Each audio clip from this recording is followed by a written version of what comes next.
In a tricky queen endgame, sometimes the easiest way to crush your opponent is to not play one at all. White just played their king to d4, centralizing their piece. It looks perfectly natural, but it is actually a massive blunder. You can force a trade of queens with an incredible move. Queen takes f3. White has no choice but to recapture, and after pawn takes f3, the queens are off the board and we enter a pure pawn endgame. Now, if you count the pawns, the material is perfectly equal. So why is this position completely winning for black? It is all about king activity. While white's king is stranded in the middle of the board, your king is an absolute predator.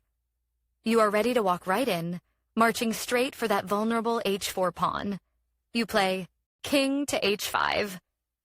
And just like that, the white pawn on h4 is completely doomed. Let us see what happens if white desperately tries to sprint over to defend. White rushes the king to e4, but it is way too late. You just gobble up the pawn with king takes h4. White might try to trap your king on the edge of the board with king to f4, but you simply push your pawn to h5. Now you have a terrifying outside passed pawn, your king dominates the side of the board, and white is totally helpless against its advance.